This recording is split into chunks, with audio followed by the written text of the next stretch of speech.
നമുക്ക് ഇന്ന് കുൽഫി ഉണ്ടാക്കിയാലോ? കുൽഫിക്കതിന് സാധനങ്ങളെല്ലാം ഉണ്ട് അതിനോട്? നമ്മളെ കയ്യിലുള്ള സാധനങ്ങൾ മതിയല്ലോ. ആ പാത്രമെല്ലാം ഉണ്ട് അതിനോട്? അതാ പാത്രമെല്ലാം ഇവിടെ ഉണ്ട്. അതെവിടെ പോവാന്? കുറേ സമയം എടുക്കുവാ? ഇല്ല, കുറച്ച് സമയം. അപ്പം ഉണ്ടാക്കാം അല്ലേ? എന്നാ ഇന്ന് നമ്മൾ വീട്ടിൽ സിമ്പിളായിട്ട് ഉണ്ടാക്കാൻ പറ്റുന്ന കുൽഫിയാണ് ഉണ്ടാക്കാൻ പോകുന്നത്. ഒരുപാട് സാധനങ്ങളൊന്നും വേണ്ട, വളരെ കുറച്ച് സാധനങ്ങളെ വേണ്ടുള്ളൂ.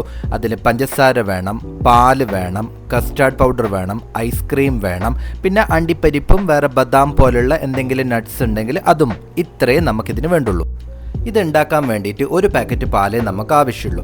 ആദ്യം തന്നെ നമുക്കൊരു പാനിലോട്ട് ഒരു പാക്കറ്റ് പാലങ്ങ് പൊട്ടിച്ചൊഴിക്കാം. അതിന്ന് കുറച്ച് പാല് നമുക്ക് വേറൊരു പാത്രത്തിലേക്ക് മാറ്റി വെക്കാം. അതെന്തിനാന്ന് വെച്ചാൽ കസ്റ്റാർഡ് പൗഡർ മിക്സ് ചെയ്യാൻ വേണ്ടിയിട്ടാണ്. നമ്മൾ നേരത്തെ ചെറിയ പാത്രത്തിലോട്ട് മാറ്റി വെച്ച പാലിൽ 3 സ്പൂണ് കസ്റ്റാർഡ് പൗഡർ ഇട്ടിട്ട് നല്ല പോലെ മിക്സ് ചെയ്യാം. കസ്റ്റാർഡ് പൗഡർ മിക്സ് ചെയ്തതിന് ശേഷം നമ്മളത് മാറ്റി വെക്കുക. എന്നിട്ട് മാറ്റി വെച്ച ബാക്കി പാലുണ്ടല്ലോ, അത് സ്റ്റൗവിൽ നമ്മൾ മീഡിയം ഫ്ലെയിമിൽ വെച്ചിട്ടൊന്ന് തിളപ്പിച്ചെടുക്കുക. പാലൊന്ന് തിളച്ച് വരുന്ന സമയം കൊണ്ട് നമുക്ക് ഈ അണ്ടിപ്പരിപ്പും ബദാമും ഒക്കെ ഒന്ന് ചെറുതാക്കി മുറിച്ചെടുക്കാം.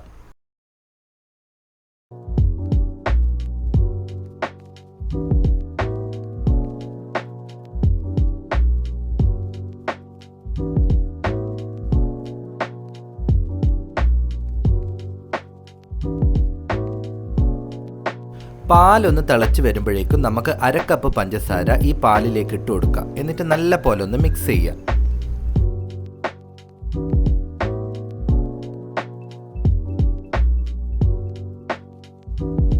പഞ്ചസാര ഇട്ട് ഒന്ന് തിളച്ച് വരുമ്പോഴേക്കും നമ്മൾ മിക്സ് ചെയ്ത് വെച്ച കസ്റ്റാർഡ് പൗഡർ ഉണ്ടല്ലോ, അതും കൂടി ഇതിലേക്ക് ചേർക്കുക. എന്നിട്ട് ഇതുപോലെ തന്നെ കുറച്ച് നേരം ഒന്ന് മിക്സ് ചെയ്യാം.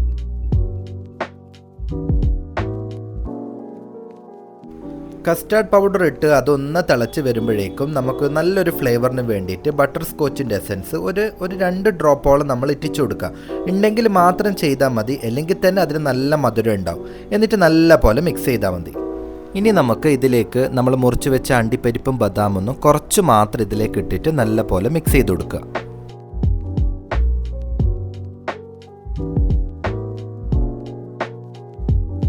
അങ്ങനെ നമ്മളെല്ലാം ഇട്ട് മിക്സ് ആക്കിയതിന് ശേഷം സ്റ്റൗ ഓഫാക്കിയിട്ട് ഇതിൻ്റെ ഈ ചൂട് പോകാൻ വേണ്ടിയിട്ട് നമുക്ക് 1 മണിക്കൂറോളം പുറത്ത് മാറ്റി വെക്കാം.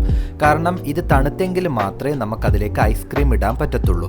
അല്ലെങ്കിൽ ചിലപ്പോൾ ഇത് പിരിഞ്ഞു പോകാൻ സാധ്യതയുണ്ട്. അതുകൊണ്ട് ഫ്രിഡ്ജിലൊന്നും വെക്കണ്ട, പുറത്ത് തന്നെ വെച്ചാൽ മതി.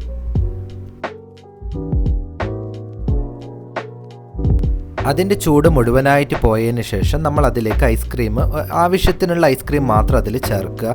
എന്നിട്ട് നന്നായിട്ട് മിക്സ് ചെയ്യുക. അങ്ങനെ കുൽഫീൻ്റെ ബാറ്ററൊക്കെ സെറ്റായിട്ടുണ്ട്. ഇനി നമുക്കത് ആ പാത്രത്തിലോട്ട് ഒഴിക്കാം. ഈ പാത്രം നമുക്ക് എല്ലായിടത്തും വാങ്ങാൻ കിട്ടും. നമുക്ക് ഫ്ലിപ്കാർട്ടിലൊക്കെ ഓൺലൈനിൽ കിട്ടാവുന്നതേ ഉള്ളൂ. പക്ഷേ ഞങ്ങളുടെ ഈ പാത്രം ഞങ്ങളുടെ കുട്ടിക്കാലത്തെ സമയത്ത് അമ്മ പള്ളിപ്പെരുന്നാളിന് വാങ്ങിയതാണ്. കുറേ വർഷത്തെ പഴക്കം ഈ പാത്രത്തിനുണ്ട്. അപ്പോൾ ഈ പാത്രത്തിലേക്ക് ബാറ്ററിൽ ഒഴിച്ചതിന് ശേഷം അതിൻ്റെ ഒരു സ്റ്റിക്കും ഉണ്ട്. ആ സ്റ്റിക്കെല്ലാം അതിലേക്ക് വെച്ചിട്ട് ഫ്രിഡ്ജിലേക്ക് അങ്ങ് കയറ്റി വെക്കുക. ഏകദേശം ഒരു 6 മണിക്കൂറോളം വെച്ചാലേ ഇതൊന്ന് സെറ്റ് ആവത്തുള്ളൂ. ഏകദേശം ഇപ്പോൾ ഒരു 6 മണിക്കൂറിന് ശേഷം ഞങ്ങൾ ഫ്രിഡ്ജിൽ നിന്ന് കുൽഫി എടുക്കുവാണ്.